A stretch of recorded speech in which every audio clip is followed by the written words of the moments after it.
Hello दोस्तों, दृष्टि IAS के इन फोकस प्रोग्राम में आप सभी का स्वागत है। तो आप सभी ने कुछ समय पहले एक इन फोकस प्रोग्राम में ही हमने डिस्कस किया था कि भारत सरकार ने सीओपी 26 बैठक के अंतर्गत जो जलवायु परिवर्तन से संबंधित जो घोषणाएं की थी, पंचामृत घोषणाएं, उनको आधिकारिक रूप से मान्यता दे दी थी या आधिकारिक रूप से सूचित कर दिया था। अब यहाँ पर एक बात आ रही है कि भारत जो अपनी नवीकरणीय ऊर्जा क्षमता है उसको बढ़ाए जाने की बात कर रहा है और इसी नवीकरणीय ऊर्जा क्षमता को बढ़ाने में महत्वपूर्ण रोल अदा कर सकती है सोलर एनर्जी। तो सोलर एनर्जी को हमारे पास सेव करने का एक तरीका होता है जो सोलर से रिलेटेड फोटोवोल्टिक सेल होते हैं या फिर हम उनको सोलर सेल के नाम से भी जानते हैं। तो वो जो ग्रिड है उसका कितना उपयोग हो सकता है, आज के सेशन में हम चर्चा करेंगे। जो टॉपिक है वह है सौर ऊर्जा से भारत कैसे पूरा करेगा 500 गीगावाट अक्षय ऊर्जा का लक्ष्य। तो भारत ने चूंकि एक लक्ष्य निर्धारित किया है कि हम रिन्यूएबल एनर्जी सोर्सेस की मदद से 500 गीगावाट तक जो ऊर्जा का उत्पादन है उसको शुरू कर देंगे। 2030 आने वाला है, तो उस 2030 तक पहुंचते हुए वो कौन सी तकनीकें हो सकती हैं जो रिन्यूएबल सोर्सेस के जरिए हम अपना सकते हैं। तो रिन्यूएबल सोर्सेस में हमें पवन ऊर्जा, जल ऊर्जा यानी जल से जो चलने वाले टरबाइंस हैं, ठीक, तापीय ऊर्जा, इसके अलावा परमाणु ऊर्जा, कुछ ऐसी ऊर्जा का नाम लिया जा सकता है और एक महत्वपूर्ण नाम है सौर ऊर्जा। चलिए, तो पहले बढ़े न्यूज की तरफ। न्यूज है expert explain what it will take to fulfil India solar power dream. ये खबर संबंधित है सोलर एनर्जी से, इंडियन एक्सप्रेस के एक्सप्लेन सेक्शन से ली गई है। तो क्या क्या डायमेंशन हो सकते हैं आज की इस खबर में। पहले तो भारत ने क्या लक्ष्य निर्धारित किया है, कैसे निर्धारित किया है, इसको जानेंगे। सौर फोटोवोल्टिक क्या है, किस तरह की तकनीक है, इसके महत्वपूर्ण कौन कौन से अवयव हैं, भारत की इसमें क्या स्थिति है, सरकार किस तरह से इसको बढ़ावा देने के प्रयास कर रही है, इसके आगे क्या क्या बाधाएं हैं यानी क्या चुनौतियां हैं, क्या किया जा सकता है, और एक सवाल। क्योंकि आज का हमारा पूरा डिस्कशन इस तकनीक से थोड़ा ज़्यादा जुड़ा होगा, जिसमें हम इस तकनीक से जुड़े महत्वपूर्ण पहलुओं को जान रहे होंगे।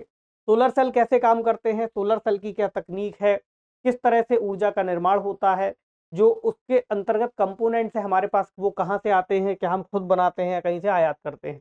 यह विषय जीएस पेपर 3 के अंतर्गत विज्ञान एवं प्रौद्योगिकी और बुनियादी ढांचा और ऊर्जा, जिन दोनों ही टॉपिक से जुड़ता है।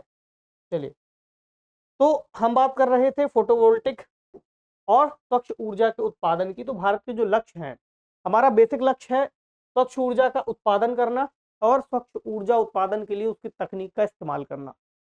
लक्ष्य रखा था हमने 2030 तक के लिए 500 गीगावाट तक का।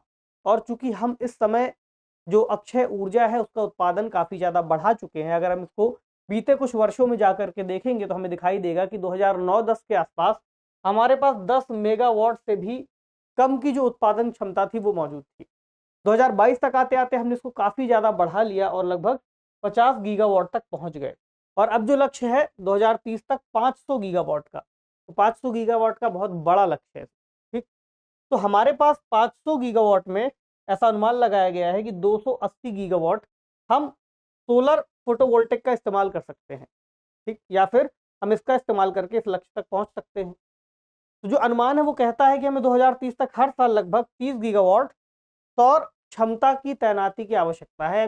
यानी कि हमको जो सोलर पैनल हैं वो 30 गीगावाट तक हर साल इंस्टॉल करने होंगे, क्योंकि अभी कितना है, अभी है 50 गीगावाट।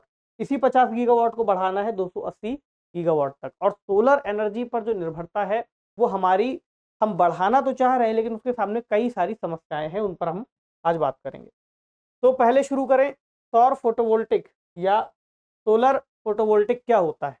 इसमें एक शब्द आएगा फोटोवोल्टिक, जिसे पीवी भी लिख देते हैं कई बार, पी से फोटो, वी से वोल्टिक। तो फोटोवोल्टिक का मतलब क्या है, यहाँ फोटो, जो फोटो शब्द है उसका अर्थ है फोटोन से। ठीक, फोटोन क्या है, जो प्रकाश है, दृश्य प्रकाश, हम जानते हैं कि उसके अंदर ऊर्जा के छोटे छोटे से बंडल मौजूद होते हैं। ठीक, प्रकाश जो है कण के रूप में चलता है, ऊर्जा के छोटे बंडल जिनको हम फोटोन के नाम से जानते हैं। ठीक, वोल्टिक क्या है, बिजली, जिसको वोल्टेज के रूप में हम लिख रहे हैं।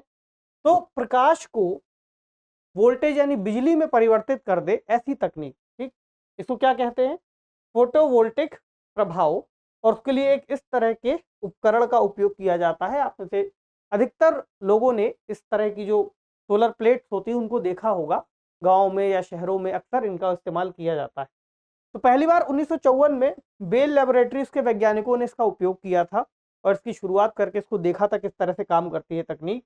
और इसका जो मुख्य अवयव है या मुख्य घटक इसमें इस्तेमाल किया जाता है वो है सिलिकॉन। ठीक, तो अधिकतर जो सोलर प्लेट्स बनाई जाती है उसमें सिलिकॉन का इस्तेमाल किया जाता है। सिलिकॉन बहुत महत्वपूर्ण है इनके निर्माण में। सिलिकॉन के बारे में थोड़ी जानकारी लें तो सिलिकॉन एक इस तरह का क्रिस्टलीय पदार्थ है और सिलिकॉन को Si इस तरह से लिखते हैं। इसका जो एटॉमिक नंबर है वो है 14। ठीक, हालांकि जरूरत नहीं पड़ेगी लेकिन फिर भी आपको इसकी बेसिक जानकारी जरूर होनी चाहिए। हो सकता है किसी भी एग्जाम में, वनडे एग्जाम में इस बारे में पूछ दिया जाए। ठीक, एटॉमिक वेट दिया हुआ है 28.086 सॉलिड है और 20 डिग्री सेल्सियस में एक फिजिकल स्टेट में रहता है। ठीक, अपने इस तरह के आकार में रहता है। अब बात करें इसके दूसरे प्रकार की, तो पहला हो गया सिलिकॉन वाला और दूसरा है इसका थिन फिल्म सोलर सेल्स। इसका निर्माण किया जाता है अर्धचालक सामग्री की बहुत पतली परतों के द्वारा। ठीक, जैसे कैडमियम टेलुराइड या कॉपर इंडियम गैलियम डिसेलेनाइड। ठीक है, थोड़ा सा जटिल नाम हो सकता है लेकिन जिन तत्वों का इस्तेमाल किया जाता है उनके बारे में जानना जरूरी है। बहुत ही पतली परतें होती हैं जो सोलर ऊर्जा का निर्माण विद्युत ऊर्जा में करती हैं। तो कुछ इस तरह की पतली पतली परतें होती हैं। ये दूसरी तरह की तकनीक है जो हम फोटोवोल्टिक में इस्तेमाल करते हैं। और एक और जो महत्वपूर्ण है उसके बारे में भी जानना चाहिए वो है 3V सौर सेल। एक तरह की तीसरे प्रकार की फोटोवोल्टिक तकनीक है। इसमें दो शब्द आपको देखने को मिल रहे हैं, 3 और V। यहाँ 3 दरअसल क्या है, आवर्त सारणी के तीसरे समूह और V यानी पांचवा समूह, इससे जुड़े हुए जो तत्व हैं उनका इस्तेमाल इसमें किया जा रहा है। तो तीसरा समूह है उसमें गैलियम और इंडियम, जबकि पांचवें में आर्सेनिक जैसे तत्वों का इस्तेमाल इसमें करते हैं। है बहुत अच्छा, ये बहुत महत्वपूर्ण है और बहुत ज़्यादा एनर्जी एफिशिएंट है। ठीक, यानी ऊर्जा दक्ष बहुत ज़्यादा है। लेकिन जो इसके साथ समस्या है वो ये है कि बहुत महंगा पड़ता है, बहुत महंगा। ठीक, इसलिए इसका इस्तेमाल जो सामान्य स्थितियां हैं उसमें हम नहीं कर पाते। ठीक, यानी कि इसकी छोटी सी प्लेट, अगर छोटी सी प्लेट होगी वो भी उसके ऊपर सूर्य का जो प्रकाश पड़ेगा उसको बहुत ज़्यादा ऊर्जा में परिवर्तित करेगी। ठीक, बाकियों की तुलना में। तो इसका इस्तेमाल ज़्यादातर किस में देखने को मिलता है, सैटेलाइट्स में, मानव रहित हवाई वाहनों में और कुछ इसी तरह के जो अन्य महत्वपूर्ण प्रायोगिक चीज़ें हैं उनमें देखने को मिलता है। सैटेलाइट्स अगर हम छोड़ते हैं, सैटेलाइट चूंकि पृथ्वी के ऊपर जाती है और वहाँ पर फ्यूल के रूप में सोलर एनर्जी का बहुत ज़्यादा उपयोग किया जाता है, इसलिए ऐसा इनका उपयोग इसलिए उसमें किया जाता है ताकि छोटे से उस पैनल में बहुत ज़्यादा ऊर्जा को अवशोषित किया जा सके जिससे सैटेलाइट को ऊर्जा मिलती रहे। अब ये कार्य कैसे करता है पूरा सिस्टम, सोलर पैनल कैसे काम करता है, तो हम जानते हैं कि एक इस तरह की प्लेट बनाई जाती हैं। ठीक, और इसके ऊपर सूर्य की किरणें पड़ती हैं, यानी जिसे हम लाइट के नाम से जानते हैं। ठीक, तो जो लाइट इसके ऊपर पड़ती है उसी के अंदर होते हैं जो छोटे छोटे कण, फोटोन। ठीक, अब मान लीजिए इसके अंदर जो सिलिकॉन है, सिलिकॉन लगा हुआ है।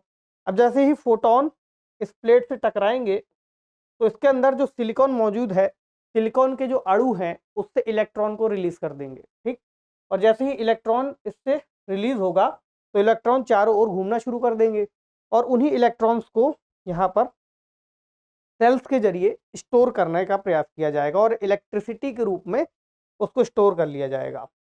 पैनल के किनारे से होता हुआ वो आगे बढ़ेगा और इन्वर्टर के पास पहुंचेगा। इन्वर्टर के पास पहुंचेगा तो चूंकि करंट डायरेक्ट है, डीसी आप जानते ही हैं, तो डीसी को एसी में इन्वर्टर कन्वर्ट कर देगा और फिर उसी बिजली का उपयोग आगे बिल्डिंग्स में या फिर सोलर ग्रिड में उसका इस्तेमाल कर लिया जाएगा और ऊर्जा को स्टोर कर लिया जाएगा। तो ये जो तकनीक है इस तरह से कुछ कार्य करती है, यहाँ पर सूर्य की किरणों का बहुत ज़्यादा महत्व है। जितनी ज़्यादा सौर ऊर्जा होगी यानी जितना ज़्यादा वो इंटेंस होगी उतना ही ज़्यादा यहाँ पर इलेक्ट्रॉन्स निकलेंगे और वही इलेक्ट्रॉन फिर विद्युत प्रवाह में सहायक होंगे। अब बात करें एप्लीकेशन क्या क्या है इसके, तो चूंकि ऊर्जा या बिजली का इस्तेमाल जिन चीज़ों के अंतर्गत किया जाता है, कोई भी उपकरण हो सकते हैं जैसे कि मोबाइल, ठीक, टैबलेट, कूलर, पंखे, टीवी, कारें, सैटेलाइट्स, ठीक, इन सभी चीज़ों में इसका इस्तेमाल किया जा सकता है। विद्युत ऊर्जा की आवश्यकता जहाँ जहाँ होगी वहाँ उपयोग किया जाएगा। अब इसके महत्वपूर्ण उपकरण कौन से हैं जिनको लेकर के भारत में समस्या आ रही है, अब हम बात आते हैं इस विषय पर तकनीक के बाद। इसमें 3-4 नाम आपको जानने चाहिए, जैसे कि पहला है पॉलीसिलिकॉन, दूसरा इनगोट्स, इनगोट्स यानी कि उसकी बड़ी बड़ी सिल्लियाँ, ठीक। तीसरे हैं वेफर्स, चौथा सोलर सेल्स और फिर पीवी मॉड्यूल्स। इन सभी की मदद से ही एक सोलर प्लेट या सोलर सिस्टम का निर्माण किया जाता है। जो वेफर्स हैं, भारत उनका 100% आयातक है, 100% आयात करता है। हमारे पास वेफर्स को बनाने की कोई तकनीक नहीं है या फिर हम इनका निर्माण नहीं करते। जो सोलर सेल्स हैं उसमें लगभग 3.5 गीगावाट सेल का उत्पादन हम करते हैं और 80% इसका आयात करते हैं। इसी तरह जो पीवी मॉड्यूल्स है उसमें इनका निर्माण 15 गीगावाट का प्रति वर्ष तक किया जाता है। वो भी बहुत इफेक्टिव नहीं होते, उसमें से कुछ ही % इफेक्टिव होते हैं। यानी जो पीवी यानी कि फोटोवोल्टेक का मिनी मॉड्यूल है वो भारत में बहुत ज़्यादा ज़रूरत पड़ती है और उसका ही हम निर्माण कर पा रहे होते हैं, लेकिन वो भी बहुत मुश्किल से। तो भारत की वर्तमान सौर मॉड्यूल निर्माण क्षमता 15 गीगावाट प्रति वर्ष है। तो जितनी हमारी डिमांड है उतनी आपूर्ति हमारे देश के अंतर्गत नहीं हो पाती, इस कारण से हम आयात पर बहुत ज़्यादा निर्भर हो जाते हैं। ये एक बहुत बड़ी चुनौती है भारत के द्वारा जो सौर ऊर्जा को बढ़ावा देने की बात है, या हमारा जो ड्रीम है सोलर एनर्जी पर शिफ्ट होने का, उसको फुलफिल कर पाने की दिशा में। तो जो मॉड्यूल निर्माण क्षमता है उसके 15 गीगावाट का भी जो हम कर रहे हैं उत्पादन, उसमें से केवल 3 से 4 गीगावाट ही तकनीकी रूप से बेहतर है या फिर हम उसका ग्रिड में उपयोग कर सकते हैं, बाकी का इतना बेहतरीन तरीके से कार्य नहीं कर पाता, ठीक। तो ग्रिड आधारित परियोजनाओं के योग्य केवल इतना ही है, ठीक। तो भारत हम कह सकते हैं सौर मॉड्यूल का बहुत बड़ा आयातक है, प्रमुख आयातकों में से एक है। हालांकि प्रमुख आयातकों में अगर हम देखेंगे तो साउथ कोरिया जैसे देशों का नाम आएगा। अगर हम बात करें कि कौन निर्यात करता है, तो निर्यातक देशों में चीन, Germany, European union, United states, Japan और यूके जैसे देशों का नाम आता है। और 2019 में ये जो डेटा है यहाँ आपको दिखाया गया है कि वर्ल्ड में किसने कितना निर्यात किया सिलिकॉन डाइऑक्साइड का, ठीक। आगे बढ़े। अब सरकार ने इस दिशा में क्या किया है, तो सरकार क्योंकि बढ़ावा देना चाह रही है, सरकार ने बड़े बड़े टारगेट्स डिसाइड कर लिए, तो सरकार प्रयास करेगी ही। तो कई तरह की पॉलिसीज रिलेटेड जो इनिशिएटिव्स हैं सरकार ने शुरू किए हैं, जैसे सेल और मॉड्यूल दोनों के लिए ही मैन्युफैक्चरिंग में आत्मनिर्भरता लाने की कोशिश की है सरकार ने, ठीक। उद्योगों को आगे बढ़ाना और प्रेरित करना, क्योंकि उद्योग जब आगे बढ़ेंगे तभी हमारे पास उसका जो पूरा इंफ्रास्ट्रक्चर है वो डेवलप होगा और प्रोडक्शन बढ़ेगा। इसके अलावा जो मॉड्यूल है उनके आयात पर हमने शुल्क बढ़ाया है 40% तक और सेल के आयात पर 25% तक शुल्क, ठीक। तो इसका मकसद ये है कि जो आयात है वो थोड़ा कम हो और हम भारत के अंतर्गत ही इसका निर्माण कर सकें। इसके अलावा जो मैन्युफैक्चरिंग है उसको बढ़ावा देने के लिए पीएलआई योजना भी लाए हैं। इसके अलावा जो राज्य या केंद्र सरकार की परियोजनाएं हैं उसके लिए जो लिस्टेड निर्माता हैं उनकी ही सूची से या फिर उसी लिस्ट से ये मॉड्यूल खरीदना अनिवार्य किया गया है, ठीक, ताकि इनको बढ़ावा दिया जा सके। चैलेंजेस क्या हैं फिर हमारे सामने? सबसे बड़ा चैलेंज है कच्चे माल की आपूर्ति, क्योंकि कच्चा माल हमारे पास इतना कम मौजूद है या फिर जिन चीज़ों की जिन कंपोनेंट्स की बहुत ज़्यादा आवश्यकता है वो उपलब्ध नहीं है। जैसे सिलिकॉन की ही बात कर ले तो हम सिलिकॉन के वेफर का आयात कर रहे हैं। इससे जुड़े हुए जो अन्य कंपोनेंट हैं जैसे चांदी और एल्युमिनियम के धातु के पेस्ट, उनको भी आयात कर रहे हैं। भारत में निर्माण नहीं हो पा रहा है, ये बड़ी चुनौती है। महंगी तकनीक है, ठीक। भारत मैन्युफैक्चरिंग हब की तुलना में असेंबली हब के रूप में डेवलप हो रहा है। यानी भारत को हम बनाना चाहते हैं मैन्युफैक्चरिंग का हब, लेकिन लोग यहाँ पर आकर केवल असेंबल करते हैं और फिर बेचते हैं ताकि इंपोर्ट ड्यूटी से बचा जा सके। बाकी चीज़ों में अगर हम देखें तो इन चीज़ों के अंतर्गत भी भारत को हमें मैन्युफैक्चरिंग हब बनाना है, जो बड़ा टारगेट है। दुनिया का 90% सौर वेफर का निर्माण चीन करता है।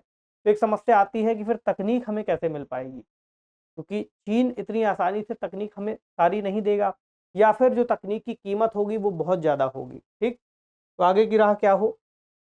सबसे बड़ी तो ये कि छोटी और लंबी अवधि के हमें रोड मैप बनाने होंगे, यानी कुछ शॉर्ट टर्म्स और कुछ लॉन्ग टर्म्स, तभी हम इस तरह के जो गोल हमने रखे हैं, बड़े लक्ष्य हैं, इनको पूरा कर सकेंगे। जैसे पहला तो यह है कि घरेलू स्तर पर हम तकनीक का निर्माण कर सकें। इसके लिए इंडस्ट्री और एजुकेशनल जो एजुकेशन हब है, एजुकेशन सिस्टम है, उसको जोड़ना होगा ताकि लोग ज़्यादा से ज़्यादा इस पर रिसर्च कर सकें, डेवलपमेंट्स हो सकें। और सबसे बड़ी बात आती है फंडिंग की, क्योंकि कोई भी रिसर्च या फिर कोई भी डेवलपमेंट बिना फंडिंग के ठीक तरह से नहीं चल पाएगा, या फिर अगर फंडिंग बिल्कुल नहीं है तो बिल्कुल नहीं चल पाएगा। तो फंडिंग की उपलब्धता भी आवश्यक है और जो रिसर्चर्स हैं उनको इसके लिए प्रेरित करने की ज़रूरत है। तभी हमने जो लक्ष्य रखा है 500 गीगावाट तक पहुँचने का 2030 तक, उसको हम पूरा कर पा रहे होंगे, ठीक।